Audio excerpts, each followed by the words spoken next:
Der Trailer ist da! Das große Michael Jackson Biopic kommt 2026 weltweit in die Kinos. In Deutschland ist am 23. April 2026 Premiere. International einen Tag später ist es der 24. April. Und in Japan, das wurde jetzt auch schon veröffentlicht, wird der Film erst im Juni in die Kinos kommen. Also es gibt so ein paar Variationen, aber 2026 wird er weltweit in die Kinos kommen.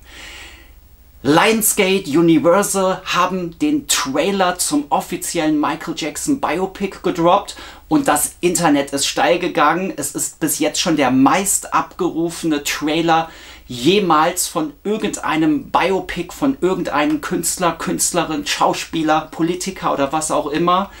Über 120 Millionen Mal wurde er mittlerweile abgerufen. Und diesen Trailer besprechen wir heute in MJ Update Folge 43. Ich analysiere den kompletten Trailer, was wird gesprochen, was sind eingebundene Texte und ich gehe mal jeden Frame durch, jede kurze Sequenz, die gezeigt wird und was das bedeuten könnte für den finalen Film.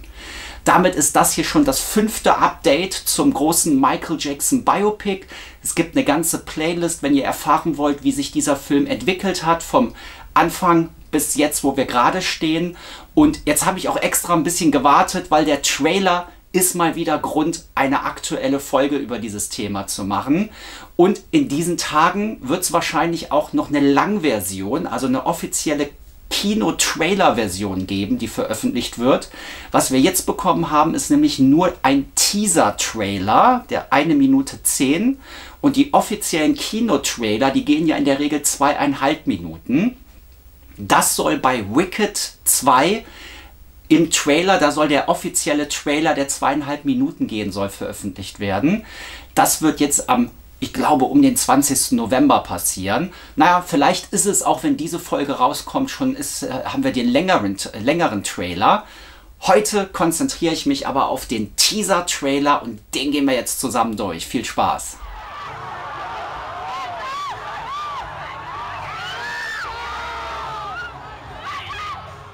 Ja, und aktuell ist natürlich auch super viel los in der Michael Jackson Welt.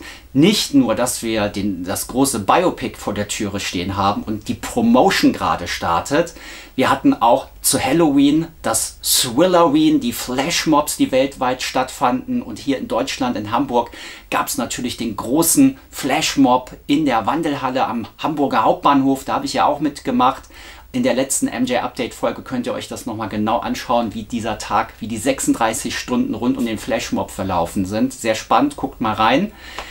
Und ja, was ist noch los? Die Flashmobs haben dafür gesorgt und vielleicht auch der Teaser zum Biopic, dass Thriller in den USA wieder in die Top 10 der Singlecharts aufgestiegen ist. Das Lied Thriller geht weltweit steil, aber halt in den USA ist Michael Jackson jetzt der einzige Künstler, der in 6 Dekaden Chartplatzierung vorweisen kann und schreibt auch jetzt immer noch Geschichte und ganz zu schweigen, was nächstes Jahr abgehen wird, wenn der Film wirklich ein Erfolg werden sollte, wenn das Biopic weltweit in die Kinos kommt, wird wahrscheinlich, oder die Hoffnung, die ich habe und die auch viele Michael-Fans haben, dass Michael wieder ja eine neue Generation an Michael Jackson-Fans ja mit sich bringen wird und dass Michael dann auch wieder in den Charts ganz vorne dabei sein wird. Aber das erleben wir ja auch aktuell. Der Thriller-Song geht ja jedes Jahr zu Halloween-Style und dieses Jahr ist er endlich mal wieder in die Top 10 eingestiegen. Bevor wir uns auf den Trailer konzentrieren, gehen wir gerade noch mal ganz kurz chronologisch die letzten News um das Biopic durch und ich schließe damit an meiner letzten MJ-Update-Folge zum Biopic an. Und die letzte News gab es am 29. August, das war Michaels Geburtstag, da fand ja die große Birthday Celebration statt in Las Vegas. Und da hat Karen Langford, die im Michael Jackson Estate sitzt, ein Interview geführt mit Prince Michael, also den Sohn von Michael. Und da haben sie zusammen über das Biopic gesprochen. Und in dieser Situation hat Karen Langford berichtet, dass die Dreharbeiten zum Biopic mit dem heutigen Tag, also mit dem 29. August, offiziell abgeschlossen sind. Und auf dieser Birthday Celebration Party gab es ein 3,5 Minuten Video vom gesamten Cast die bei der Produktion des Biopics beteiligt waren, wo alle einen Geburtstagsgruß an Michael Jackson gesendet haben. Also die Schauspieler, aber auch die Visagisten, Kameraleute, Drehbuchautoren, es waren alle in diesem Video vereint. Auch Jafar hat kurze Worte gesprochen. Und damit wurde offiziell die Postproduktion eingeleitet, also die Nacharbeiten. Wenn ein Film abgeschlossen ist, dann finden eben die Nacharbeiten statt, dann werden halt nochmal Vertonungen gemacht und Untertitel und ja, keine Ahnung, digitale Nachbearbeitung verschiedener Szenen findet statt. Das ist die Postproduktion, wahrscheinlich auch der Schnitt findet noch statt. Ja, das war damals auf der Birthday Celebration Thema. Und zur gleichen Zeit veröffentlichte der Maskenbildner Bill Corso auf seinem Instagram-Kanal eine offizielle Nachricht zum Ende der Dreharbeiten. Ich fasse mal zusammen, er schrieb sinngemäß: Es ist vollbracht, vor 3 Jahren traf ich Graham King, um ihn zu einem Projekt zu beraten. Er beschrieb, dass er sich auf eine spannende Reise rund um das Biopic machte und dass da viel Liebe in dem Projekt drin steckt. Und damit bedankte er sich sozusagen für das Projekt. In der nächsten News vom 16. September, da wurde es ein bisschen, ja, durcheinander. Da gab es in der Fanwelt mal wieder große Fragezeichen, was das alles zu bedeuten hat. Coleman Domingo, der in dem Biopic Joseph Jackson spielt, also den Vater der Jackson-Familie, er sagte in einem YouTube-Interview, meine ich mich zu erinnern, dass Paris Jackson auch hinter dem Projekt stand und dass sie ihn beraten hatte und so weiter. Ich weiß nicht, was da genau lief, aber Paris ging steil danach in den Medien auf ihren Instagram-Kanal. Sie sagte ganz klar, sie habe null damit zu tun. Sie war ganz am Anfang daran beteiligt. Sie war in einer Drehbuchsession dabei. Ganz am Anfang. Sie hat ihre Anmerkungen gemacht im Drehbuch und die wurden ignoriert. Sie sagte sinngemäß: Sagt nicht, dass ich am Set eines Films, an dem ich 0% beteiligt war, hilfreich war. Ich habe meine Anmerkungen in einer frühen Drehbuchversion notiert, die ich unehrlich fand oder mir nicht passten. Darauf hatte niemand reagiert. Es ist nicht mein Projekt. Die machen, was sie wollen. Der Film richtet sich an einen großen Teil der Fangemeinde, die immer noch in einer Fantasiewelt leben. Damit kritisiert sie das Biopic, aber auch Biopics generell, weil sie häufig nicht akkurat sind und die Wahrheit sagen. Ja, was das zu bedeuten hat, wir wissen es nicht. Paris ist ja generell ein bisschen aufmüpfig. Kann man das so sagen? Ich weiß es nicht. Oder auch zu Recht, weil ich glaube, sie spielt eher hier darauf an, auf die Industrie hinter dem Projekt an. Ich glaube nicht, dass sie ihren Vater in den Rücken fällt, sondern dass sie der Musikindustrie in den Rücken fällt damit, weil die Musikindustrie eben dafür sorgt, dass Michael eben halt auch Schwierigkeiten hatte und sie nicht glaubt, dass das in dem Biopic ausreichend thematisiert wird. Und das ist jetzt nochmal ein ganz anderes Thema. Paris strebt ja auch eine Klage gegen den Michael Jackson Estate an. Da geht es um Tantiemen und Auszahlungen. Da komme ich vielleicht mal in einer anderen Folge drauf, um das da nochmal tiefer einzugehen. Aber Paris hat sich hier komplett rausgenommen aus dem ganzen Biopic.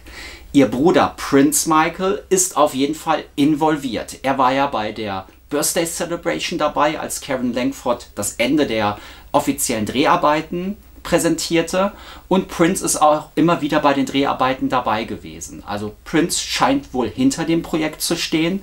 Paris sieht das kritisch. Wie die beiden aber auch zusammen da interagieren, das weiß niemand so genau. Ob sie ihren Bruder machen lässt oder ob die beiden sich beraten oder im Austausch sind. Es ist jetzt auf jeden Fall nichts bekannt, dass die beiden irgendwie im Streit sind. Vielleicht haben die auch nur einfach unterschiedliche Auffassungen. Grundsätzlich ist ja zu sagen, dass dieses Biopic eben hoffentlich, das war der Stand bis September, eben Michaels positiven Weg bis in die 80er. Hier hieß es noch, dass der Film ab Thriller enden sollte. Das hatte ich ja auch schon in der letzten Episode, wo ich über das Biopic gesprochen hatte, erzählt. Bei Thriller sollte ein Ende sein und damit wäre vielleicht der Weg geebnet, einen zweiten Teil zu machen. Ob das aber auch so ist, was der Trailer hergibt an Infos, das werden wir gleich besprechen. Und am 6. November war es endlich soweit. Wie aus dem Nichts an dem Donnerstag, 15 Uhr am Nachmittag, gingen weltweit die Reaktionen steil. Der Trailer, der Teaser-Trailer wurde veröffentlicht und ein Kinoplakat wurde veröffentlicht. Ich war um 15 Uhr noch am Arbeiten, hatte das vormittags mitbekommen, hatte aber ganz viele Termine. Bin um 15 Uhr dann, um 16 Uhr hatte ich Feierabend, bin nach Hause gefahren, habe angefangen, die Wohnung aufzuräumen, habe angefangen zu bügeln und irgendwann gegen 19:30 Uhr habe ich mal mein Smartphone genommen und habe das geöffnet und festgestellt, ah Mist! Der Trailer ist ja draußen, habe ich ja gar nicht mehr dran gedacht. Also es ist mir bei meinem stressigen Nachmittag ist mir das wirklich durchgegangen. Ich habe da nicht mehr dran gedacht. Ja, Schande über mein Haupt. Aber ja, in der Zwischenzeit habe ich natürlich einiges nachgeholt. Und heute haben wir den 16. November. Also der Trailer ist jetzt schon 10 Tage draußen. Und die Reaktionen, das werdet ihr sicherlich auch schon mitbekommen haben, online haben sich natürlich überschlagen. Ich gehe das jetzt mal systematisch durch. Wir fangen mal beim Kinoplakat an, das veröffentlicht wurde. Wir sehen hier einen goldenen Schriftzug Michael oben und der Schriftzug wurde bisher beibehalten, den wir auch schon an einigen Stellen gesehen haben. Für dieses Kinoplakat hat man sich das nochmal eingegoldet. Das färbt sich eigentlich ganz schön, das passt zum Hintergrund, das sieht sehr edel aus. Die haben kein neuen Logo gemacht, kein selbst gebastelten, keine Ahnung, Änderungen. Wir wissen ja, dass der Estate gerne mal neue Logos verwendet, die gar nicht so Michaelig aussehen. Dieser Michael-Schriftzug ist vom Thriller-Cover übernommen. Dieser Michael-Schriftzug, also der kommt eben vom Thriller-Album, ist daher schon mal bekannt. Und das macht sich auf jeden Fall gut. Und unter diesem Michael befinden sich 4 Michael-Darstellungen in 4 verschiedenen Posen.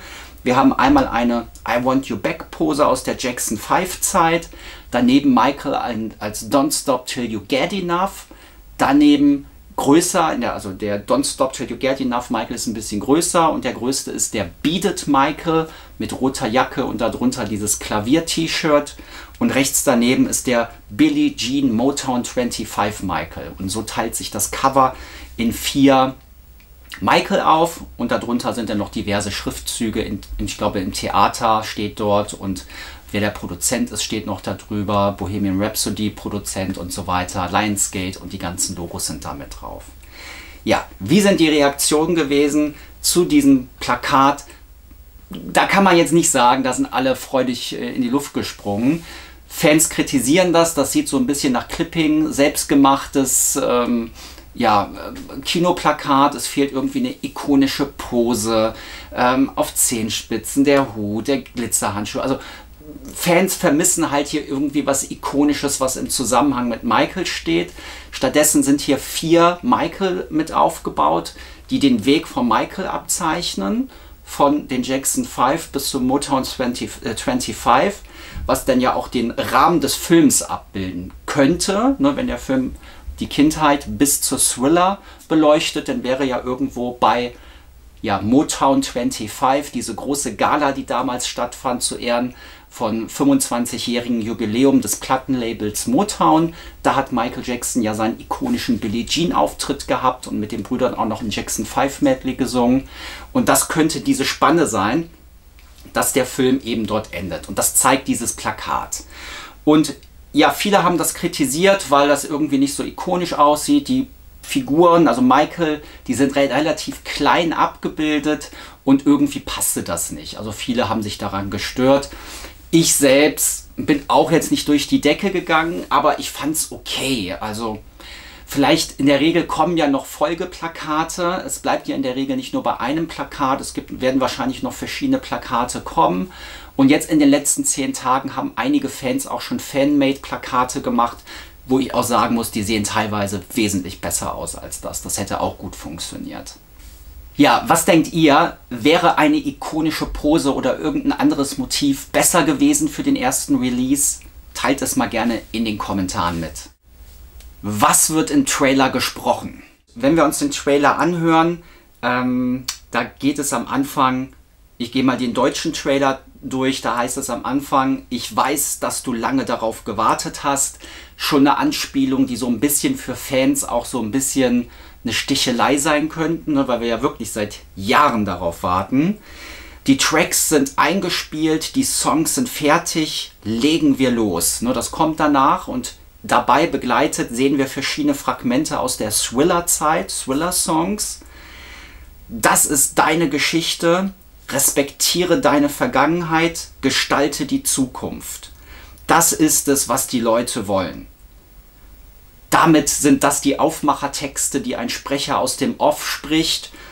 Ist es Quincy's Stimme, die das sein soll? Ich weiß es gerade gar nicht. Aber das sind die Texte, also es geht um die Vergangenheit, aber auch um die Gegenwart.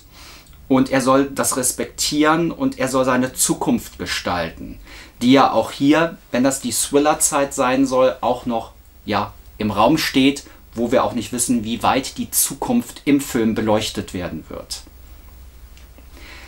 Danach kommt ein Gespräch zwischen Michael und Q. Q ist in dem Fall der Produzent Quincy Jones, also eine Studiosituation wird hier kurz eingespielt.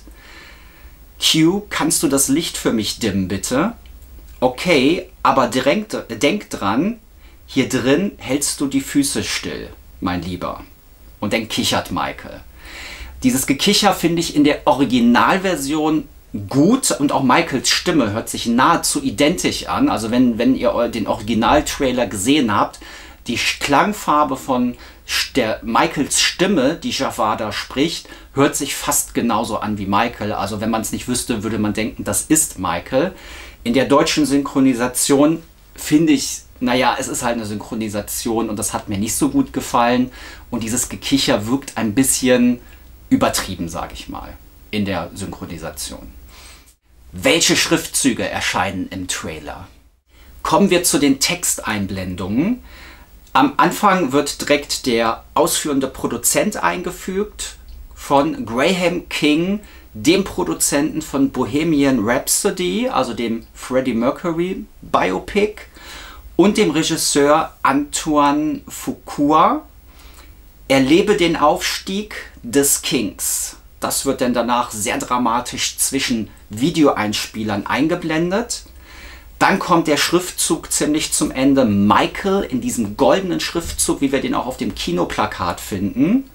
Und zum Schluss als Abbinder kommt noch, produziert von Graham King, John Branca und John McClane, Drehbuch von John Logan, Regie Antoine Fuqua, bald nur im Kino und auch im IMAX. Das sind die gesamten Schriftzüge, die in dem Film vorkommen. Graham King, der Produzent, das wissen wir, mit Bohemian Rhapsody ist das wirklich ein erfahrener Produzent, der sich im Biopic-Universum sehr gut auskennt. John Branca und John McClane, das sind die beiden, die auch zum Michael Jackson Estate gehören. Auch zusammen mit Karen Langford, die bei der Birthday Celebration saß. Die drei bilden zusammen den Michael Jackson Estate. Welche Musik erscheint im Trailer?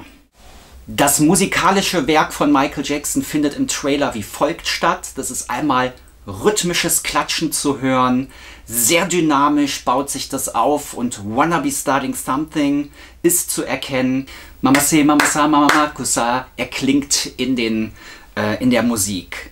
Als zweites erklingt im Hintergrund die Anfangstöne vom Beat It kommen mit rein. Also nach Wanna Be Starting Something ist du, du, also Beat It zu hören. Und danach folgt wieder der Refrain von Wanna Be Starting Something. Dann sitzt Q, also Quincy, am Klavier und klinkert die Melodie zu Human Nature. Und danach erklingt direkt zweimal Don't stop till you get enough, don't stop till you get enough. Und dahinter kommen direkt die Takte von Billie Jean Sätzen ein. Und es kommt wieder Klänge vom Beat It, die da drüber gelegt werden. Und dann ein Mischmasch aus Beat It, Wanna Be Starting Something und Billie Jean. Und das Ganze spitzt sich zu und explodiert in Gekreische, Gejubel. Und es kommt ein enormes Hu von Michael. Und damit explodiert das Ganze und geht über in den Takten von Billie Jean. Und so baut sich die Musik aus Michaels Musik aus der Off-the-Wall-Ära, aber maßgeblich aus dem Thriller-Album auf. Und damit finde ich musikalisch gesehen diesen Trailer super gelungen. Also die Musik finde ich, das fand ich wirklich sehr gut. Und von der Stimmfarbe würde ich sagen, das waren alles original Michael Jackson Tonspuren. Es ist halt dieses Wanna Be Starting Something zu hören und es ist zweimal Don't Stop Till You Get Enough zu hören. Das hörte sich jetzt für mich nicht nach Jafar an. Aber dadurch, dass er im Original ja so klar klang, also er hörte sich ja fast an wie Michael, könnte es vielleicht auch sein, dass das von ihm eingesungene Passagen sind. Aber da müssen wir uns wahrscheinlich noch ein bisschen gedulden, bis der offizielle Soundtrack rauskommt, wo wir dann uns ein Bild machen können, welche Stimmen im Michael Jackson Biopic eingearbeitet wurden. Welche Ausschnitte aus Michael Jacksons Leben erscheinen im Trailer? Kommen wir jetzt nun zu allen visuellen Darstellungen in den Film. Was zeigt uns der Film? Und da gehe ich jetzt mal alle Punkte durch. Es startet in der ersten Einsicht mit einer Studioaufnahme. Michael Jackson von hinten setzt die Kopfhörer auf. Quincy kommt dazu und drückt am Mischpult Knöpfe. Also es sind verschiedene Studioschnitte und Tracks und zu sehen. Auch Post-its werden irgendwie an eine Wand gepinnt.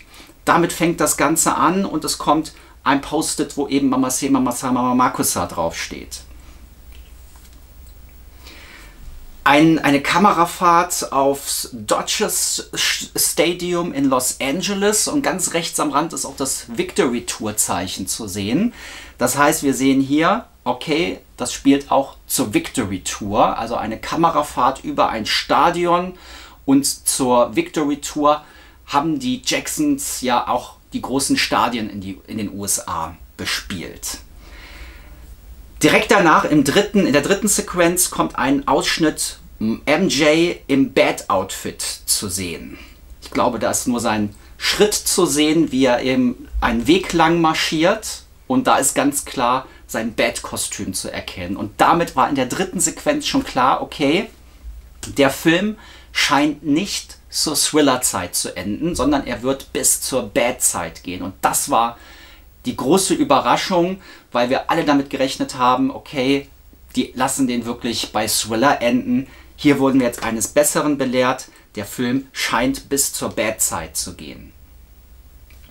In der vierten Einstellung Michael Jackson mit dem typischen Beat It-Shirt aus dem Musikvideo.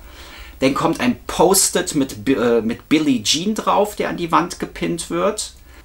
Und diese Post-it-Wand führte zu reichlich Spekulationen in der Fanwelt, denn hier sind verschiedene unbekannte Songs zu sehen. Midas, Paradise, Obsession und Out of the Dark. Doch diese Songs gab es nie. Matt Fogger, der auch am Film beteiligt war, erzählte dies letzten Sonntag im In the Studio with MJ Seminar bei Brad Sandberg. Das ist alles Fiktion, die Songs gibt es gar nicht. Danach Motown 25, Michael ist von hinten zu sehen mit dem Publikum. Ein schreiender Fan in einer Menge, das sieht eher nach Bad Tour aus. Könnte auch Victory sein, aber das sah eher von, ich würde sagen, das ist Fanhysterie aus der Bad-Zeit. Es folgt eine Familienszene als achtes, Michael am Esstisch und der junge Michael ist zu sehen. Danach kommt direkt wieder eine Live-Aufnahme der Bad-Tour, die ich bei Man in the Mirror verankert sehe. Presseblitzlichter zischen. Und Michael steht dort mit dem Armful of Grammys, wie es immer heißt. Also das ist dann die 84er Grammy-Verleihung, die hier nachsimuliert wird. Als 12. wieder Post-its, PYT und Human Nature. Q, also Quincy Jones und Michael Jackson am Klavier. Die Töne zu Human Nature kommen rein. Danach Triumph Tour, wir sind Anfang der 80er. Die Jacksons auf Triumph Tour. Michael hat seinen Silberanzug an, den er auf der Triumph Tour anhatte.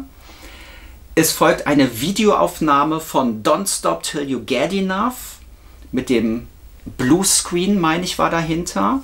Ein Post-it zu Thriller wird an die Wand gepinnt und Java Jackson ist kurz als Thriller im Video zu sehen und sieht da Michael auch sehr identisch aus. Es folgt Bad Tour Billie Jean Aufnahme, Bad Tour Man in the Mirror und Motown 25 setzt er den Hut auf. Beat It Video von vorne, dann geht er hinten den Gang runter. MJ im Zug, also eine Crew-Situation, dass Michael Jackson irgendwo im Zug unterwegs ist. Wo lässt sich das verankern? Könnte das Victory Tour sein oder doch Bad Tour? Ich weiß es gerade nicht mehr. Dann eine Nahaufnahme von John Branca zu sehen, also eindeutig John Branca. Der Schauspieler Mark Teller, ich weiß es gerade nicht mehr, wie er heißt. Ich blende das hier ein. Ein Geschäftstermin ist zu sehen.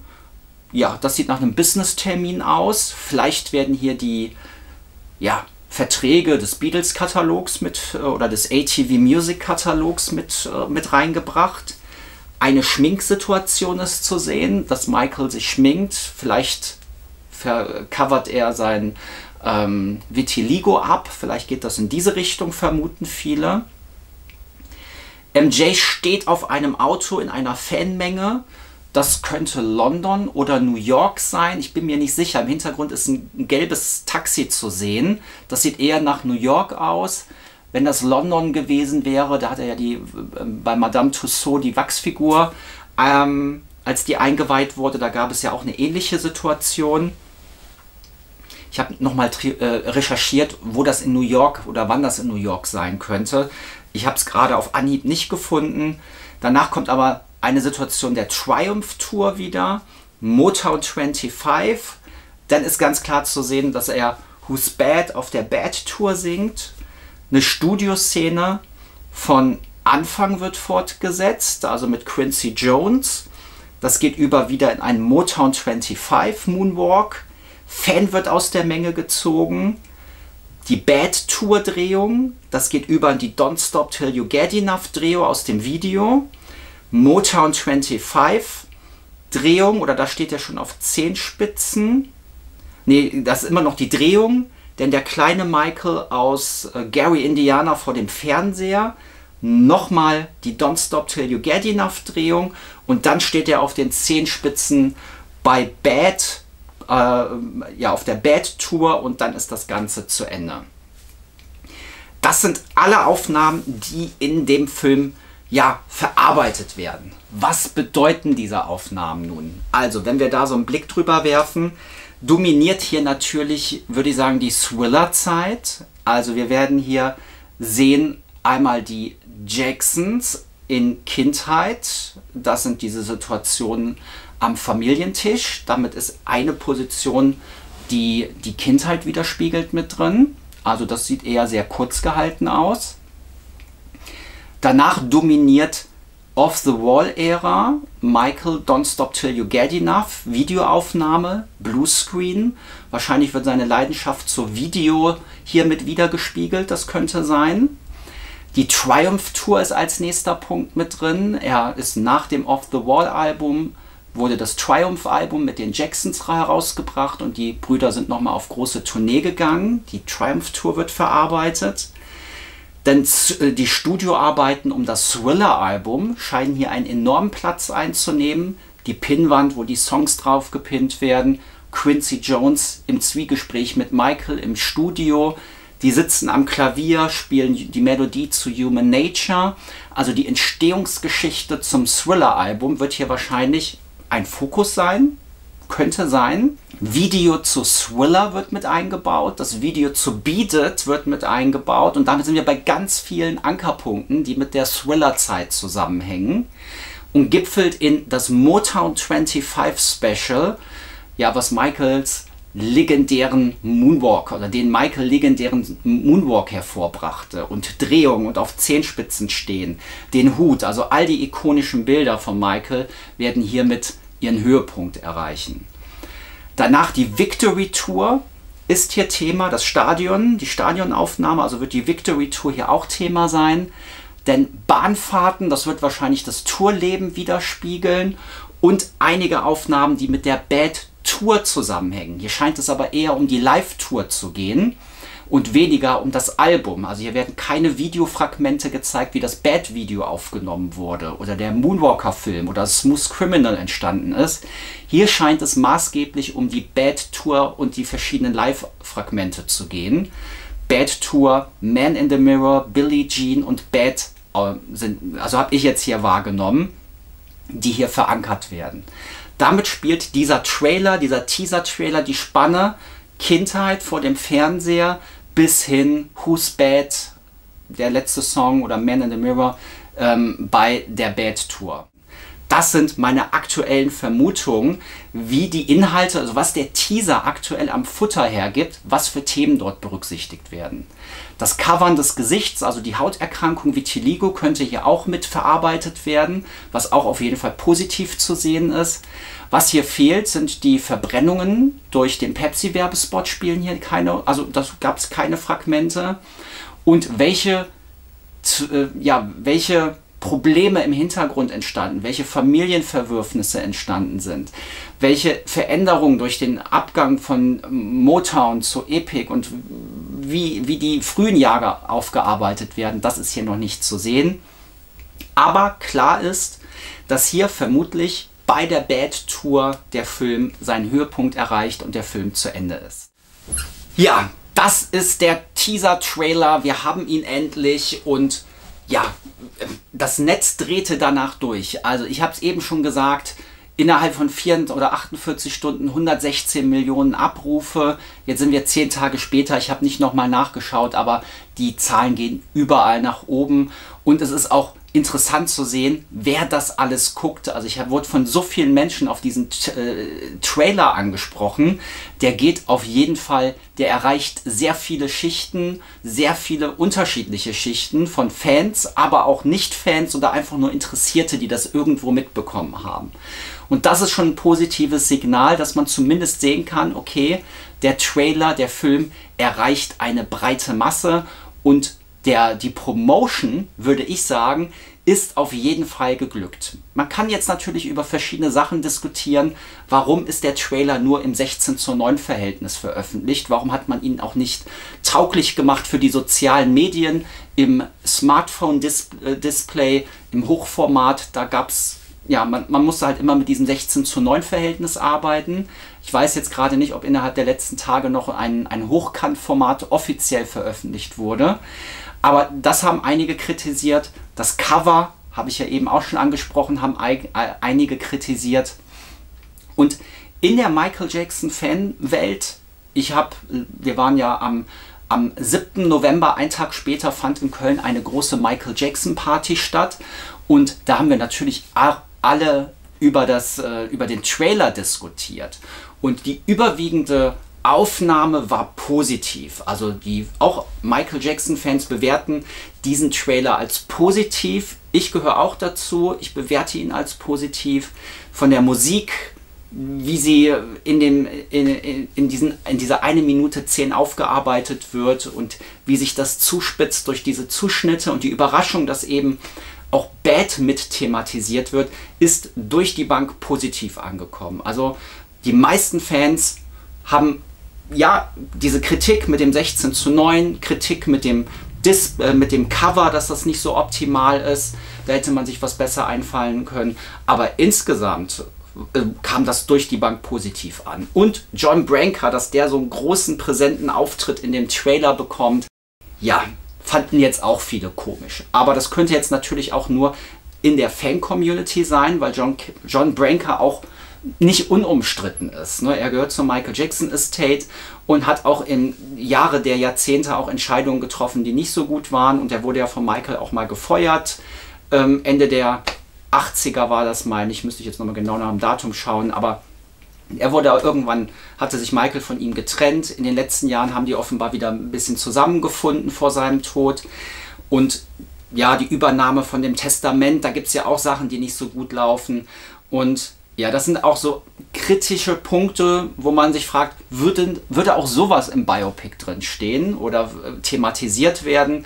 Ich gehe mal nicht davon aus, der Michael Jackson Estate wird sich nicht ans eigene Bein pinkeln, wie man so schön sagt.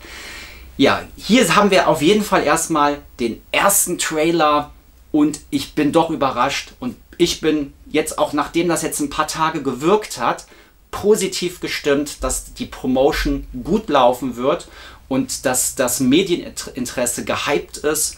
Und ja, man muss auch sagen, er wird zur Bad-Zeit irgendwo enden, wobei wir aber auch nicht wissen, ob am Schluss nur irgendwie so ein Live-Konzert mit eingeblendet wird und vielleicht thematisch doch schon bei Thriller Schluss ist, oder ob dieser Film ganz auf das US-Publikum zugeschnitten ist, weil Thriller und Bad ist ja etwas, was die USA sehr stark mitbekommen und dort verankert ist in der Popkultur.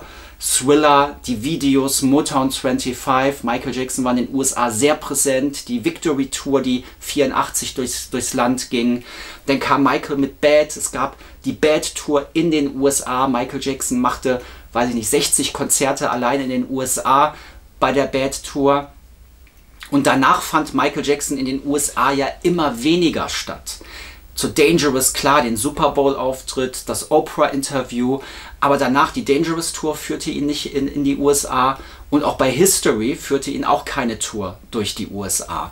Und Michael wurde in den US-Medien ab den 90ern immer weniger wahrgenommen und er hatte sein Publikum und seine Erfolge eher im Ausland.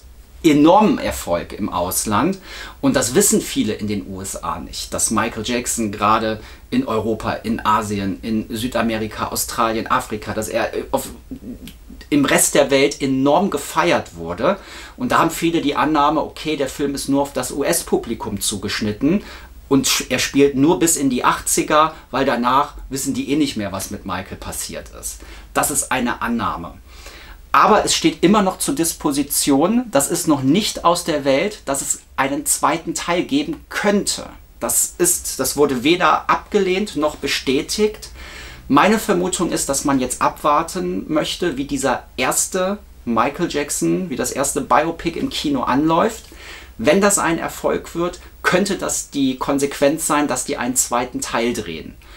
Und einige vermuten ja, dass auch Material bereits vorliegt. Also es könnte ein zweiter Teil kommen. Wir wissen ja, dass auf Neverland gedreht wurde.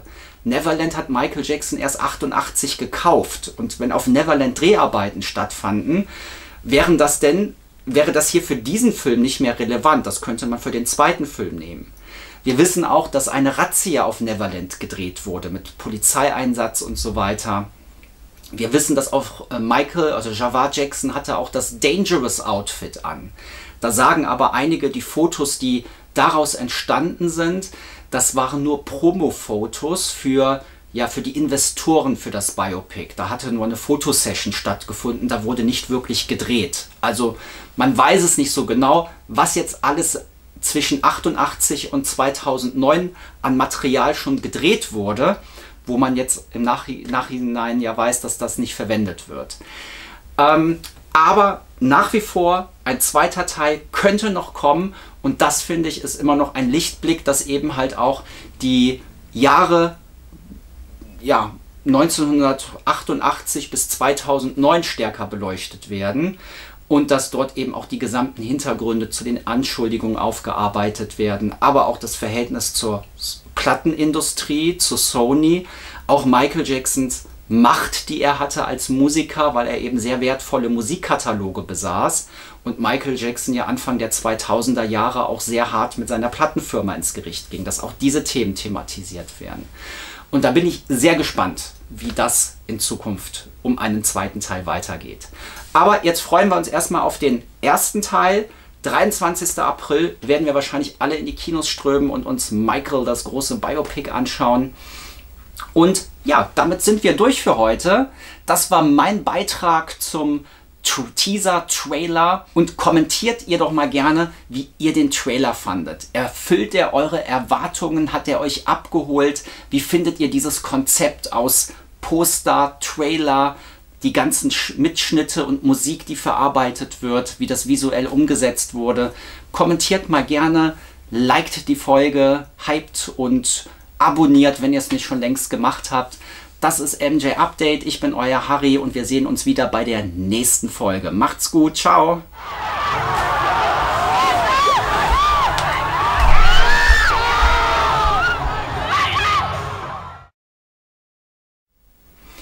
Und zeitgleich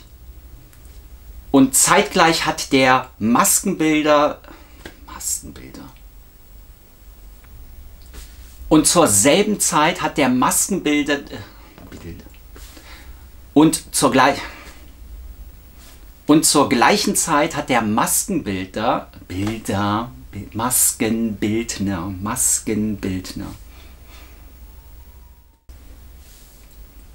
Und zur gleichen Zeit veröffentlichte der Maskenbildner Bill Corso auf seinem Instagram.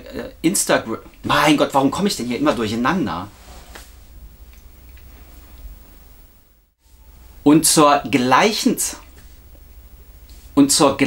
Zeit hat der Maskenbildner Bill Corso auf Instagram eine Nachricht veröffentlicht. Ich lese sie mal vor oder kurze Inhalte, Fragmente aus der Nachricht.